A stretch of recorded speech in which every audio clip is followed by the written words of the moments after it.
Hello and welcome to another YouTube video or podcast episode. This is actually my podcast and I haven't been consistent with this, and there are several reasons why. Today I am going to tell you a little bit more about why I wanted to start a podcast and who I am and what I want to do with my podcast, with my YouTube channel. And one of the things I want to start with is the fact that I am scared of putting out content in English. That's one of the things that scares me the most in life, is to put out English content, because English isn't my first language. It isn't my second language either. I am Norwegian, as you might hear, and both of my parents are Persian, so I speak both Farsi and Norwegian. And I've learned English at school. I've also studied business English in university. I had that as a subject and it went quite well. However, I struggle a lot with anxiety and insecurities when it comes to my English, and I've just decided to try and do my best. And just like with everything else, you have to start somewhere. You can never get better if you never start. So this is me starting. I have been filming YouTube videos, long form YouTube videos, for 3 or 4 months now. And I have had this podcast for quite a while, but I haven't been consistent, and I am trying to be a little bit more consistent now. And some would say that I should probably post my podcast on a separate YouTube channel, and that might be the right strategic choice, but I'm at a place right now where I can't handle running 2 YouTube channels. I can barely handle running the one YouTube channel. So I've just decided that the podcast goes on here, and if you want to listen to the podcast or watch it, you can. I will leave a link to the audio version down below for those of you who are watching the video on YouTube. But this podcast will be a lot about mental health, because mental health is something that is really important to me. I've struggled a lot with my mental health. I have something called bipolar disorder, and I got diagnosed 4 years ago. And when I first got diagnosed, I sort of fell prey to my own stigmas. I thought that my life was over. I would never be able to accomplish anything. I would never be able to have a good relationship in my life. And there was just so many things falling into my mind at that particular moment. And because I had those stigmas, because I had those thoughts about myself, I decided to be open about my struggles, what I'm going through, every up and every down, every up, every down. Yes, that's what I said. Anyways, every up and every down, and just be honest about how things feel. And sometimes my mindset and my thought process might sound a little bit childish, because I get so depressed, or I get so happy that everything just runs wild, sort of. But being honest about feeling that way, even though it might sound like you are looking for a lot of attention, that's not the point, but it might look like that. Even though it might look like that, I wanted to be open, because you can live a normal life, you can follow your dreams, you can accomplish things you've dreamt of and want to do, even though you have a mental health disorder, even though you have bipolar disorder. There are possibilities out there for you with therapy and medication. So I used medication for quite a while. I have stopped now. I don't use medication anymore. But just the fact that I went to therapy and I got help, and I have thought of it as in whenever you have a physical problem, like a broken leg, or you even if you want to lose weight or become stronger, you go to a personal trainer. If you break your leg, you go to the doctor. Why is it that there is stigmas around going to therapy when your mind is struggling? Your mind, in my eyes, your mind is just like exercising any other muscle.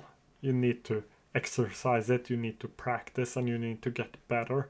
That's actually what I did in therapy.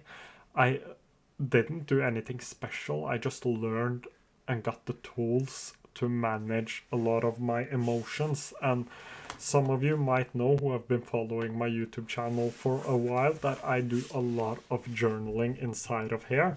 I have my bullet journal, and I haven't missed a day of journaling for 4 years now, because that's one of the tools that makes my life a lot easier. And doing the things that makes my life easier has become a priority. Even though I might have days where I don't feel like journaling, or I don't feel like going for a walk, or I don't feel like exercising, I try to do it because it matters to my mental health. And this isn't a podcast by mental health professional. I'm not talking about professional tips. I'm just showing you and telling you how it feels like to be bipolar. All the goods and all the bads. I'm lucky enough to have great friends around me. I have a great relationship with my family and my parents. I have a wonderful girlfriend who I live with, who isn't here right now, so I'm a little bit lonely because she's out traveling. But I have been quite lucky, and I didn't think it was possible until just a few years ago that I would have the life I have right now. I run a clothing brand which I co-founded a couple of years ago. I have a regular job which I go to every single day. I recently got a new job, and I get a lot of opportunities. I run 2 podcasts, a TikTok channel with 35,000 followers. I do a lot of things. I've even written and self-published a book, and there isn't anything special about me. It's nothing special. I don't have any special talents, or I'm not good at anything in particular. I'm The only thing I'm probably good at is just being myself, and just trying to do the best of every situation. And that's something I've learned. That's not a talent. So my main point here is that no matter what you're struggling with, never give up, because it is so easy to start to think about the fact that everything seems so hard, because it is hard. I'm not going to sit here and tell you that it isn't hard living with bipolar disorder, any other mental health problem. It is hard. That's I'm not going to take that away from you, but you are strong enough, and things will get better. It doesn't feel like it right now. It didn't feel like it for me 4 years ago when I was admitted to a psych ward because I just broke down. But it gets better. It takes time. It takes a lot of effort. Some days feel like a step forward, other days feel like 10 steps backwards. But if you keep going, and you are consistent, and you keep working on yourself, nothing is impossible just because you have bipolar disorder. That doesn't mean your life is over. It just means that you need to do things a little bit differently. So that's why I review all of these productivity apps on my YouTube channel. That's why I talk a lot about productivity, because these apps actually make it easier for me to live a normal life. Having everything written down, having my daily schedule written down, having a note where everything I need to do whenever I'm depressed is written down, all of these things matter to me. Maybe more than most people. That's why I talk about Obsidian or Notion, because I believe that in a day and age where we have all these tools, it is really important to use them in the best way possible. And in my case, that is to make my life easier and make handling my mental health issues a lot easier by using things like Toos or a bullet journal or Heptabase, which I'm using to take notes. And if you do things the right way, nothing is impossible, even though you're struggling. That's what this podcast is going to be about. I'm going to tell you stories from my own life, things I've learned recently, things I want to learn. And it might take a little bit of time before I get confident and the podcast flows very well. And I'm hoping to get guests on soon. I have one guest coming on quite soon. I don't know yet when it will be exactly, but I am going to get someone on the podcast quite soon.